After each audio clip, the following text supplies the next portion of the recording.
welcome back. What's up, everybody? Welcome back to the One Body Podcast.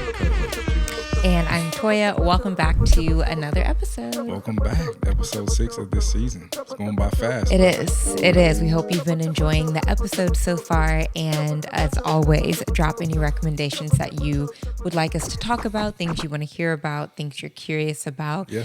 Today's episode is something we get asked a lot about, more so in the app, just related to nutrition or of course, one of the biggest questions we get is like, I'm looking to lose body fat. How can I achieve that? And our answer always includes nutrition. So today's topic kind of goes hand in hand with that as well. For sure. Quick housekeeping today. Go get the Juice and Toya app. Speaking of, if you want to ask us any questions that you have along your journey, that's a big feature that's on the app. It is actually us giving you some advice, giving you some tips where you need it. So if that's something that you're interested in, check out the app. But also, of course, we have all of our workouts, or most of our workouts that's on the channel we have on the app, as well as some other exclusive content. Ad-free. Might I add? Get that, got a dad joke. We'll save that for the end. But we also have nutrition. We have some motivational videos that we need to do more of those. I think so too. And we also have recipes, some of our favorite recipes that we include on a weekly basis. So if that interests you, check out the Juice and Toya app. You get 7 days free. You can check it out for yourself. And if you don't like it, that's okay. You can revisit us at another time. Also, we have our latest programs as well. We have the Summer Ready Challenge. We have the Fresh Start Challenge that we started the year with, as well as our Level Up 1 and 2.0, which are 6 and 8 week programs. So again, we have plenty of content on the app that's going to help you take your fitness to the next level. Check it out. Link down in the description. And then another quick housekeeping. If you're not already signed up for our emails, make sure you do that at onebodyla.com. We are doing in-person live workouts. So if you want to be a part of those, make sure that you sign up for the emails, as we're sending out more emails of more dates that are coming up soon, as well as just other helpful info or things that we have coming up. We send those out in our newsletters and emails weekly as well. So to stay more up to date on things, make sure you go get signed up for the newsletters. For sure. And last but not least, go get you some Juice Toya One Body LA merch. This Lululemon, our Lululemon partnership, best clothes in the game. You can get you some workout clothes, get you something to lounge in, but definitely go check out some of my merch on the website as well if you want to support what we're doing. So, absolutely. But with that being said, we appreciate the support. Let's get right into the episode. So today, should you be tracking calories? So we're going to kind of dive deep into that. What is tracking calories? What does that mean? Why you should or shouldn't do it? When it can or cannot be helpful? And all the important info. So just kind of starting off, when we talk about tracking calories, what does that mean?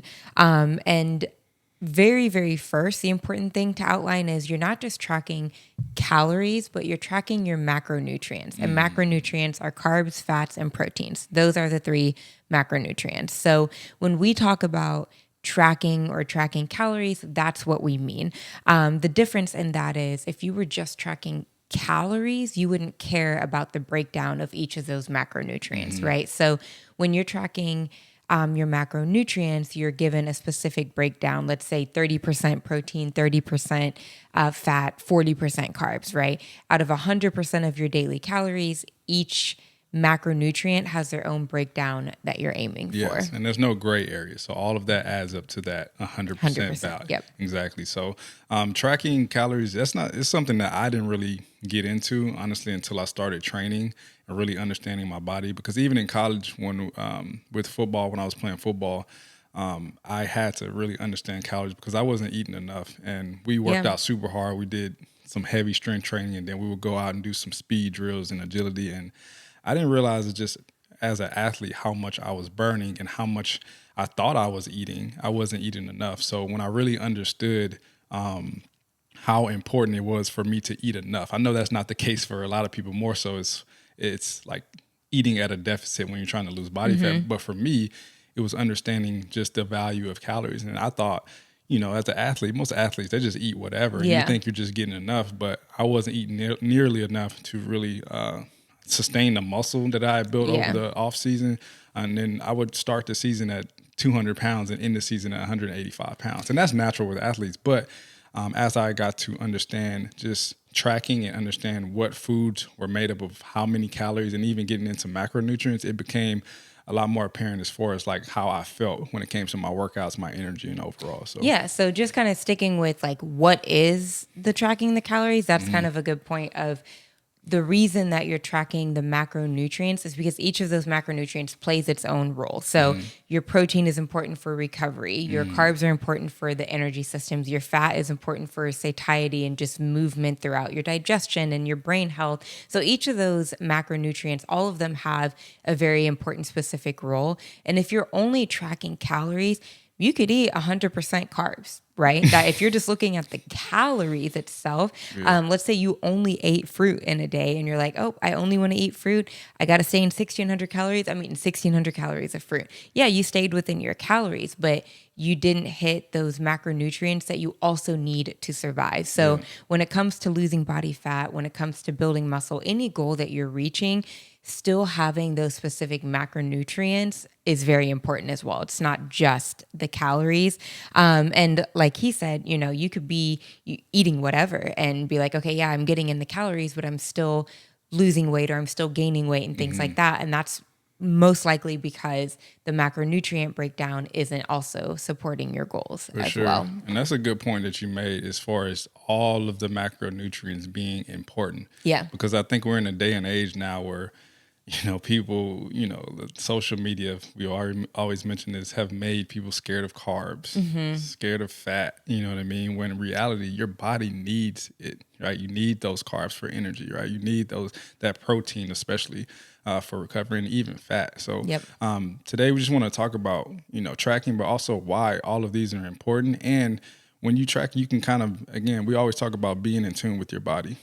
Tracking will help you just understand how you feel on a daily basis. Because again, we've been doing this for so long. We are so in tune with our bodies. We know what we need on any given basis. And as soon as we have it, we feel a lot better. Yeah, you know what I mean? And some of you just might not have that knowledge. You don't understand why you're feeling the way you do. And you might be having, you know, again, like I mentioned, people are so chronically scared of carbs, and you can't understand why your energy is so low. Because you're eating zero carbs. You know what I mean? Yeah, so 100%. Yeah, just so really just understanding macronutrients and tracking can really change just how you even just feel on a daily basis. Not even getting into losing body fat or building muscle. Yeah, and I know this is probably the first question on everyone's mind is what should the breakdown be? And maybe we can do another podcast on this later, but in short, like we always say, everyone's body is different. And truly, when it comes to a breakdown of macronutrients, everyone's body is different. Also, the season of life you're in, what your goal is at that moment, that's going to determine the breakdown too. So breakdown that you eat now may not be the breakdown that you need at a goal later. And so there is no, I wish there was like a magic number of like, eat this percent protein, eat this percent carb, this percent fat, and X is going to happen. Because it really just depends on your body type, your goal, what your movement is at the time. Are you really strength training heavy? Are you doing more cardio? So all of that plays a role into it. And honestly, my recommendation would always be to seek a dietitian when you want something more specific to yourself, because also certain health markers matter.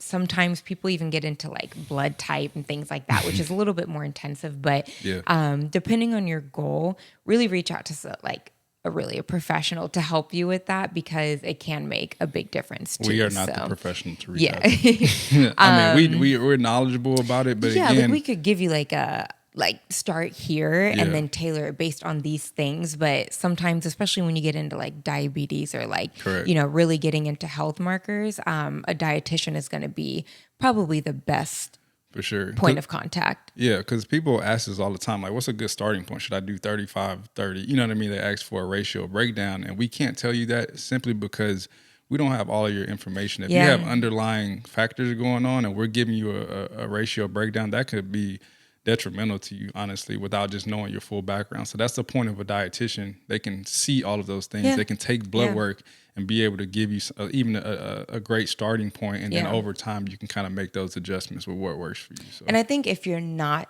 able to see a dietitian, honestly, like just starting at a moderate amount of each and then Yes. going off of how you feel. So like you mentioned, if you really feel like you're low energy, you might need to increase those carbs. If you're not recovering, you might not be getting in enough protein. If you've got a lot of brain fog, like your fats might be low. So you can also kind of go off how you feel and then tailor and adjust there, because like I mentioned earlier, where you start may not be where you finish too. And like also according to your goals or what your training program is, numbers may be adjusted. So Yep. with all that being said, that's the importance of or why you track in terms of like the macronutrients. It's not just the calories. Now let's talk about how to track. Like what does that mean when we say tracking calories? So very first, if you're looking at a food, the ingredient label, the nutrition facts on the back, that will tell you what is in the food. And not usually, it is in the ingredients. The first ingredient is what is most in the food. So for example, let's say applesauce. If the first ingredient is sugar, that it's more sugar than apples, right? That's so if crazy. it says sugar apples, you're eating more sugar than you are apples. Yeah. If the ingredients just says apples, it's just apples in the applesauce, right? Yeah. So looking at the ingredient list is always a great start in terms of what you're eating when it comes to like what makes up the food. But then it also, the ingredient list gives you the carbs, fats, and proteins. But one thing we didn't talk about when it comes to tracking too is the micronutrients. So your sodium, your minerals and vitamins, your all those other things that are not carbs, fats, and proteins, all of that is listed in there as well. And I think that's important because yes, the carbs, fats, and proteins are extremely important when it comes to tracking, but also there are times when it's really important to track your sugar, track your sodium, because you can be hitting your carbs, fats, and proteins, but your sugar is extremely high. Yeah. Your sodium is extremely Sodium's high. a big one. Yeah. Sodium's a huge one. Yeah. Sodium is a big one, especially if you're feeling bloated and you're like, I'm hitting my calories, but I'm not feeling better. I'm really bloated. Sodium is a big overlooked one. And then same with sugar as well. So how to properly track, maybe talk about some things that you might need when it comes to properly tracking, aside from just looking at an ingredient list to start. For sure. And I think that's a good point you made about just looking at the ingredients. Because when I look at especially certain packaged foods or even just natural foods that are packaged that give nutrition facts, like I look at the ingredients first because that's a dead giveaway. Like when I look at the ingredients, I already know what the nutrition facts are going to say, because like she said, if it says applesauce and the first ingredient is sugar, I know the sugar is going to be 30 plus grams, easily. And I know that it's something that I shouldn't eat, and you should look for a more natural option. But also, like you mentioned, like another importance of just why you should track is just learning more about food.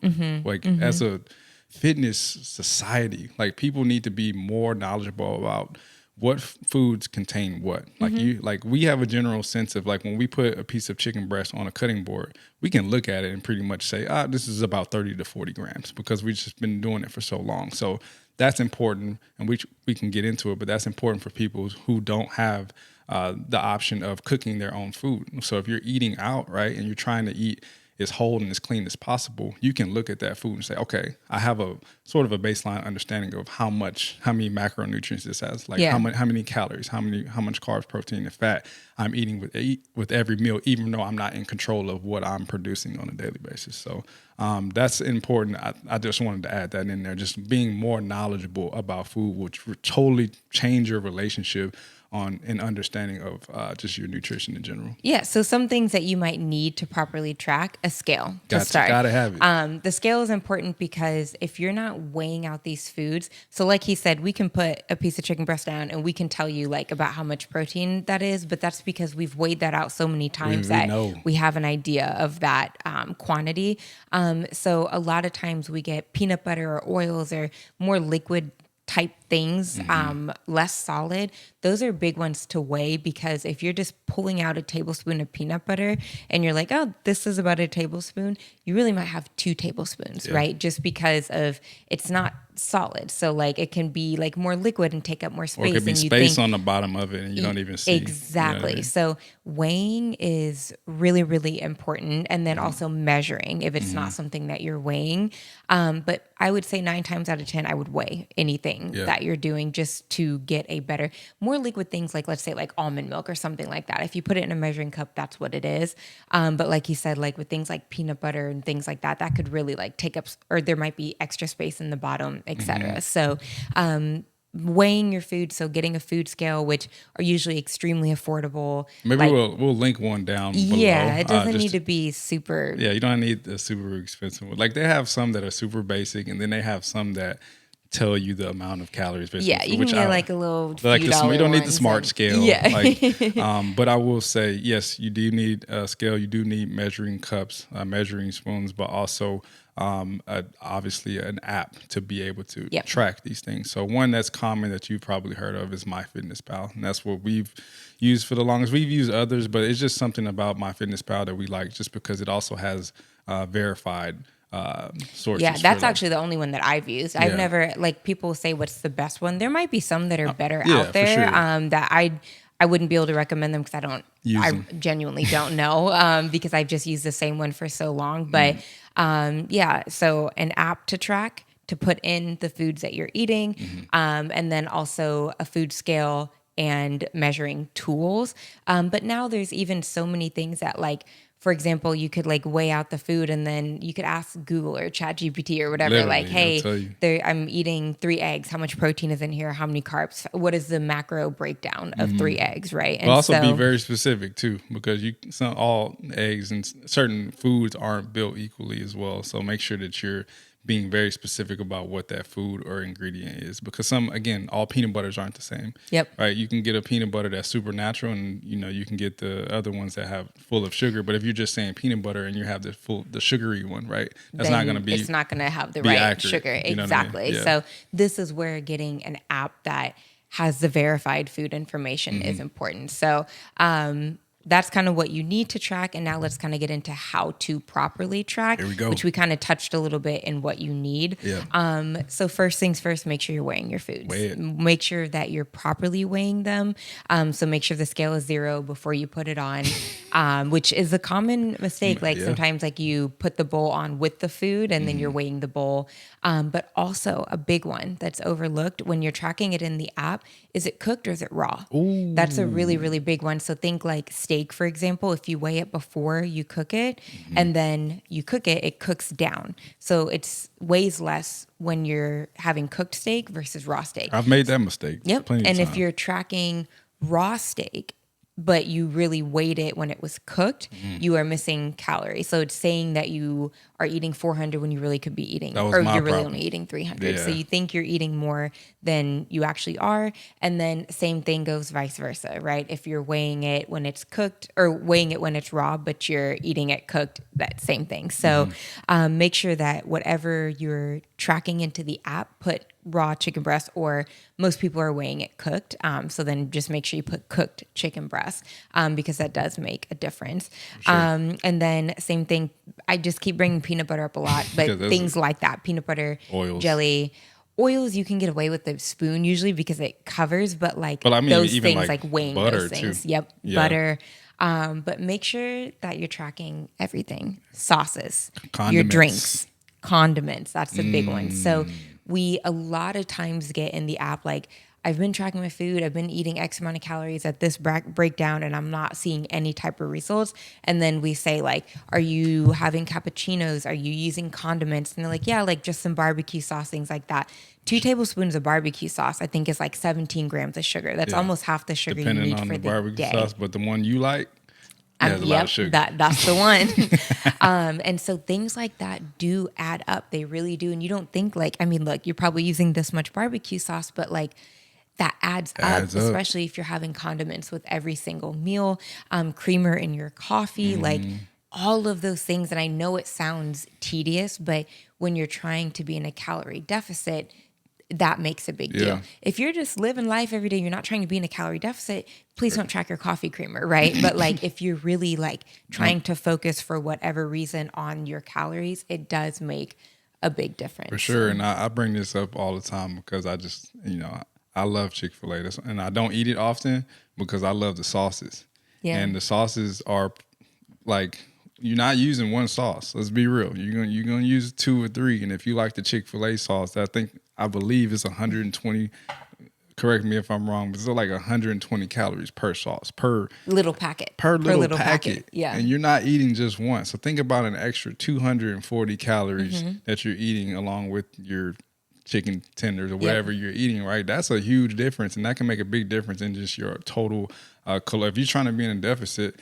I don't personally think those 2 packets of sauce are worth it, to be honest with you, They're right? not. They're not. You know what I mean? Unless you just really love Chick-fil-A sauce and you're factoring it in. But to be honest with you, those are the little things. And I've been working with clients who struggle with that, who didn't see results simply because drinks are a big one. And we can get into alcohol, but just even the sugar and carb content that are in drinks, sodas, but also in condiments as well. A lot of people underestimate how much a little ketchup packet, a little barbecue sauce packet, honey mustard, all those little sauces add up as well. And you're not just eating a tablespoon. Yep. So I want y'all to all go do an exercise. Go into if you have a measuring spoon, just go take a tablespoon out and look at it and be realistic with yourself. Are you really eating just a tablespoon per chicken tender? Per chicken tender. That's what I mean. I need a tablespoon per. I need to dip at least 3 times before that chicken tender's gone. Yep. You know what I mean? Yep. So just be honest with yourself. And that's a big thing about tracking too. You have to be honest because you can't just like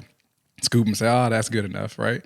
Well, yeah, but then that can also be 80 calories that you're not accounting for. You know what I mean? And if you're not like 80 calories sounds so tedious, but that's in one instance in a day. And if you're in a 300 calorie deficit, now you're only at a 220, right? Yeah, like that's huge. I know it sounds small, but those things add up. And him saying like the 2 sauces aren't worth it. This is another reason why tracking your macros is important and not just your calories, because those sauces, majority of them are high fat, right? So that takes up a lot of your fat for the day. And fat is really important for satiety and brain function and health and your digestion. So if your fat is coming from sources that aren't beneficial to those things, you're feeling that at the end of the day, right? Or for example, let's say your protein is coming from like highly processed, like fake proteins, and you're like, I'm hitting my protein goal, but I'm not recovered.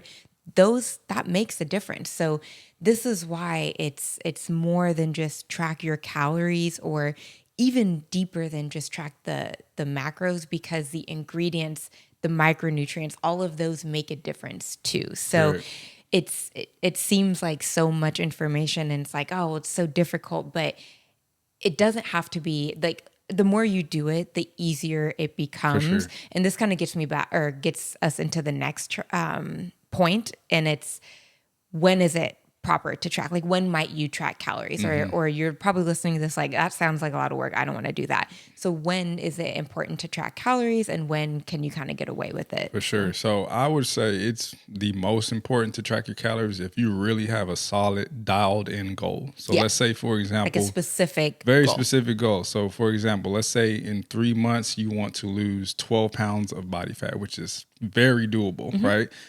It does require you to be very dialed in with your nutrition. And like, unless you're someone who can eat intuitively, and I would say, and we'll get into that, but I would say the only people who don't really need to track as much are people who are very dialed in, who know, and honestly, people who eat the same things all the time, and you're in control of your food. But that's another point. Yeah, when should you track? But when you track, if you're someone who you're trying to be super dialed in, and let's say you really want to reach this goal, like this means the most to you. You're heavy on it. You're taking care of your workouts, right? You want to just be very accurate with what you're eating, because that's how you're understanding the calories that you're getting, the energy that you're burning, but also what your body needs on a daily basis, and it will reflect on your results over time. You know what I mean? So you have to be super in tune with what you're eating if you want to really be dialed in on that goal. Yeah.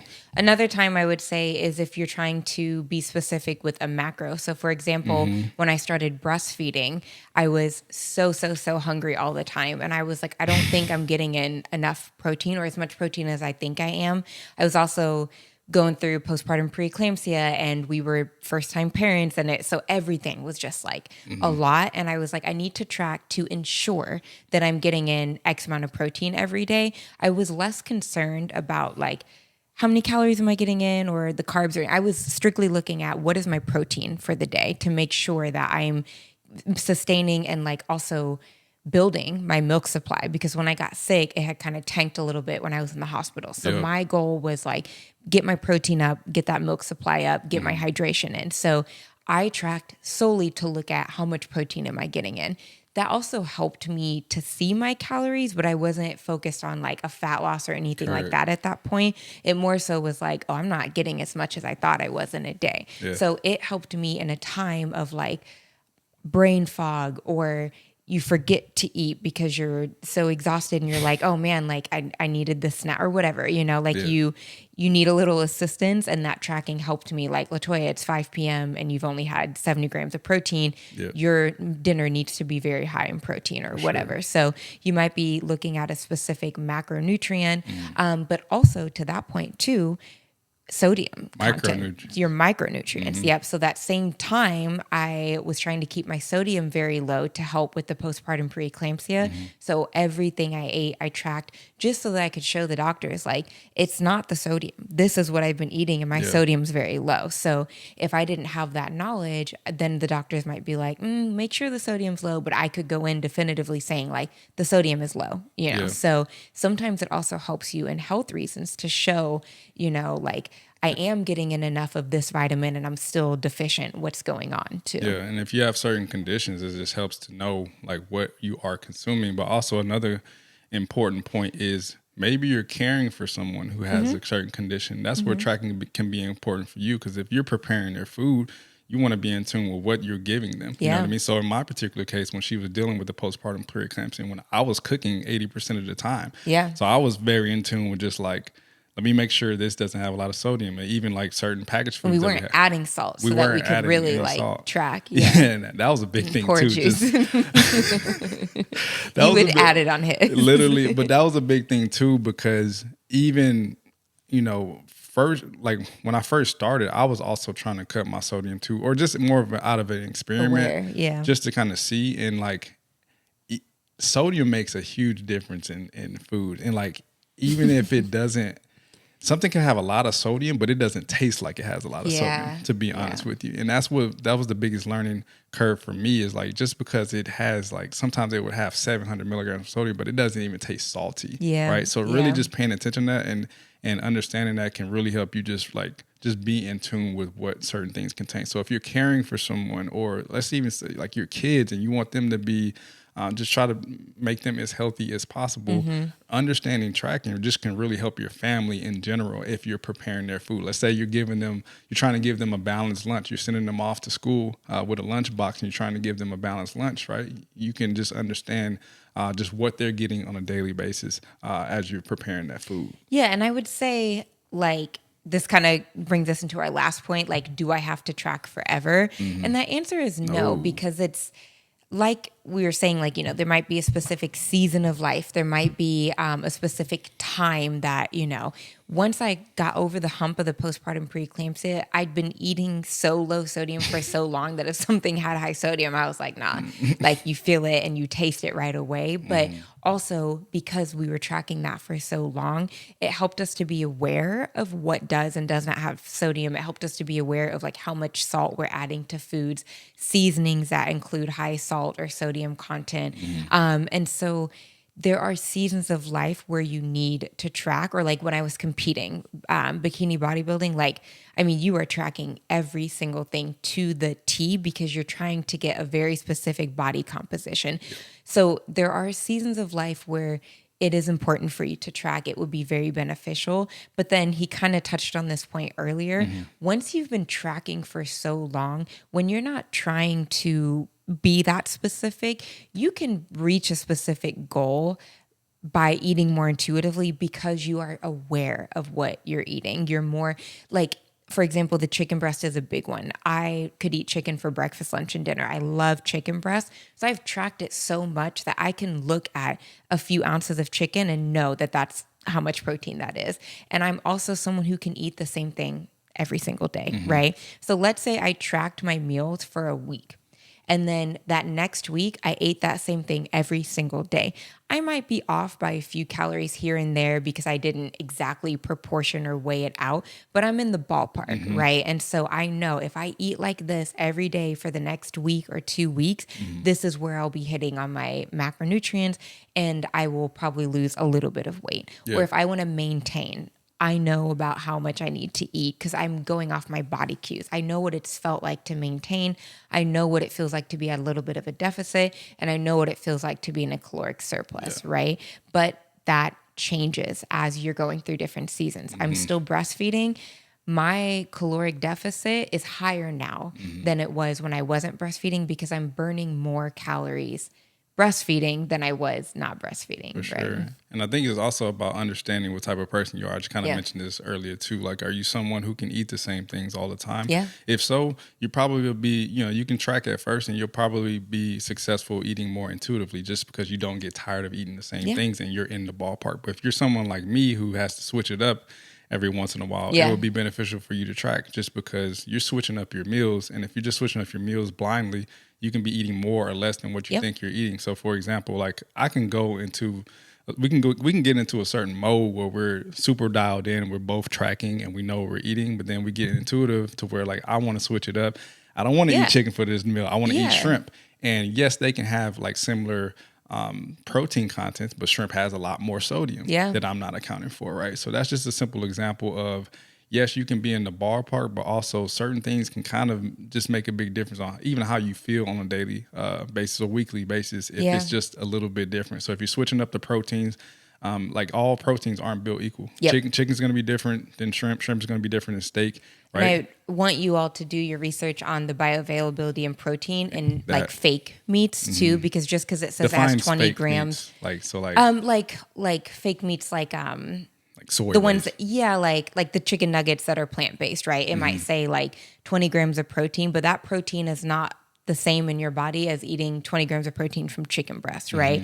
And so that it does make a big difference. So if you are someone that's plant-based, it is 100% still possible sure. to get in Easy. your protein, but make majority of it from real foods. Like quinoa's got a lot of great protein, tofu, tempeh, like there are a lot of things that you can eat that aren't as processed, I'll say. Yeah. But yeah, 100% that's going to make a difference too. And I would say like tracking also can sometimes get mentally hard for a lot of people and Yeah. where it gets all consuming and you end up struggling and then you're like, you know what, I don't even want to lose body fat anymore. This is too much. Like, so if it gets to that point, like we don't want it to be an unhealthy thing either, right? And so more so we recommend tracking when you're really, like he said, trying to be very specific with the goal, or when you're first just starting off trying to lose body fat, trying to build muscle. You're starting off with the goal and you're like, we say, how much protein are you getting in? You're like, I don't know, right?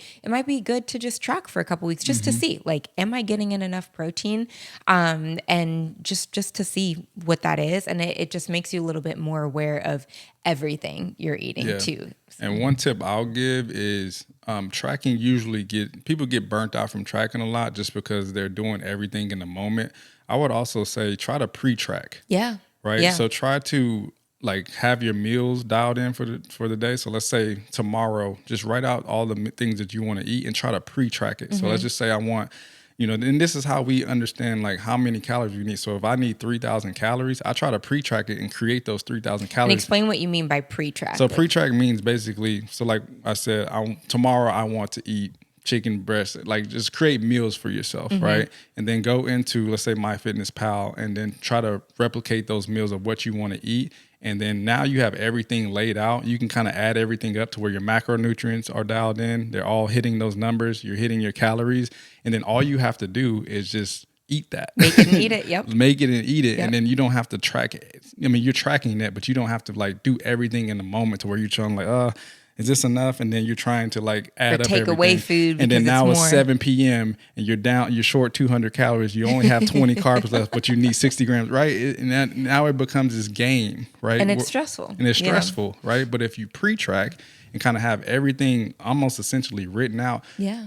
it's almost like you created a meal plan for yourself, Yeah, right? absolutely. And that's why people always ask us meal plans, but we always tell them like, Think about that. Like if we created a meal plan for every single person, that's number one, it's hard for us to do, right? So when people ask us for a meal plan or when they pay us for a meal plan, like it's hard because we're trying to give them what they need and try to add everything up to where their macronutrients are dialed in and their calories are dialed in, right? With food they enjoy. With food they enjoy, not just giving them stuff to eat, right? We're not just giving them random things. We're saying like, what do you enjoy? And now we're trying to create a plan based on that. This is why we don't. This is why we don't. And meal this is plan. why we also, a lot of people ask us when we do these challenges, give us a meal plan. Do you have a meal plan? I was like, imagine creating a meal plan for, obviously 2 million subscribers aren't doing this program, but let's say 5,000 people are doing our program. We can't create a generalized meal plan for everybody because we have people all over the world. And the breakdown is different way too. different for everybody. Yep. We have vegans, vegetarians, pescatarians, right? That all require different things. Yep. Your movement is very different. Your calorie intake is very different. So it's impossible for us to do that. So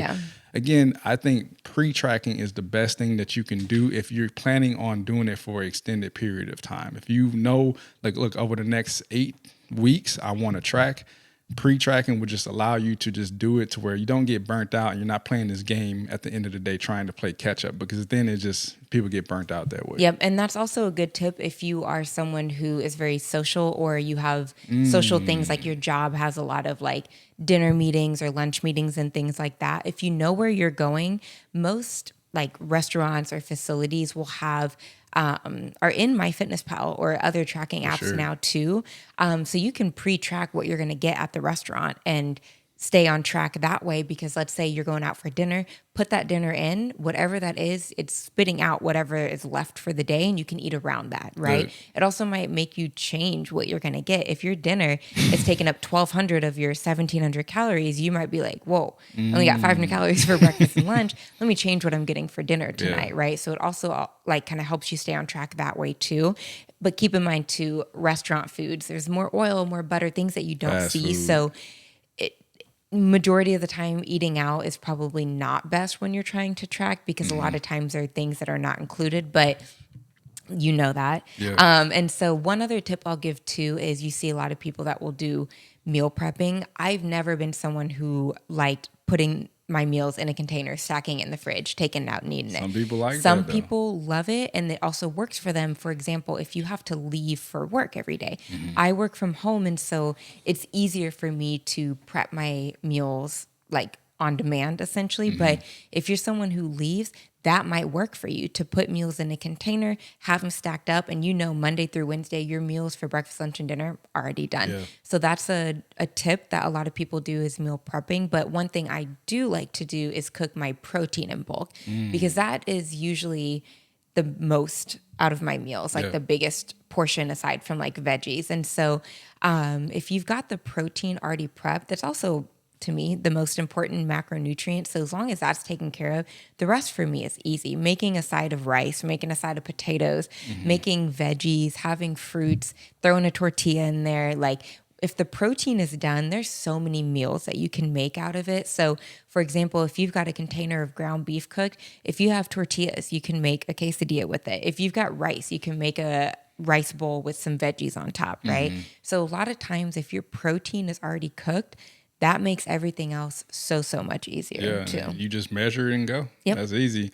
And then, like you said, if you are someone who does enjoy meal prepping, again, that's another form of pre-tracking. Yep. So if you want to make, let's say your meals for the next 3 days, you can measure everything out. You can put a sticky note on it and say, look, this has 30 grams of protein, 15 grams of carbs, you know what I mean? And that way you know what this specific meal has, and then that just keeps you on track while you're on the go. Again, it's a lot more easier for us just because we're at home, we work from home, we're entrepreneurs, but if you're on the go, that's when I think, again, that's when it's more important to be dialed in and try to keep everything tracking important. So And then the very, very, very last tip I have is if you're someone who's like, I'm not going to cook, I'm not going to track, but I need to know what I'm eating. There are also now so many meal delivery services that you can tell them like, this is the calories and breakdown the dietitian gave me, and they will create meals based off of that and ship them to your door, right? So that is also an option. It's obviously a lot more expensive than if you cooked your meals yourself, but they're doing the work. If you got it and that's something that will help you to achieve your goals, that's another option as well too. So plenty of different ways that you can track, and plenty of different times that tracking is important. And then there are times that you can reach your goals without it. I've lost body fat and weight without tracking.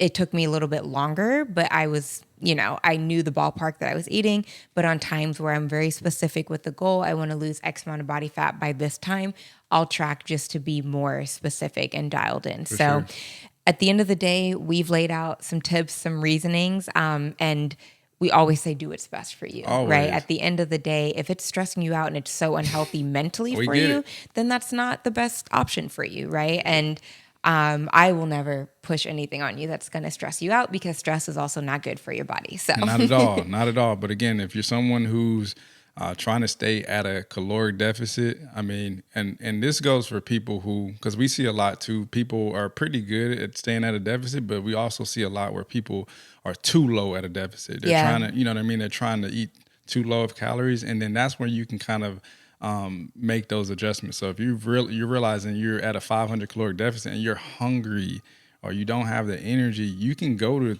300 calorie deficit, and you will even see better. You'll still lose weight, and sometimes you have better results, and you're just suffering for no reason, thinking I have to do the lowest amount of deficit possible to reach my goal, and that's not the case. You're just suffering for no reason. So we always say, like you said, listen to your body, and your body will let you know what it needs on any given basis. So if you enjoyed this talk, let us know down in the comments if you're watching this on YouTube, and if you want us to go in more depth about especially macronutrients. That's big for a lot of people, just really understanding protein. We can get into the science of protein, carbs, and fat, even the micronutrients, and even vitamins and minerals, and why they're important for you to have on a daily basis. We can do that. Let us know down in the comments. But I always like to leave a call to action.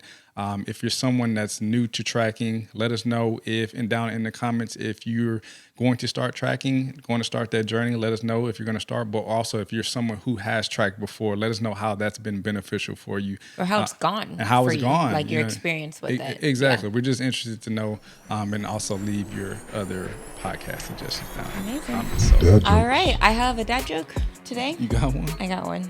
Okay. What do you give a scientist with bad breath? Oh, what do you give a scientist with bad breath?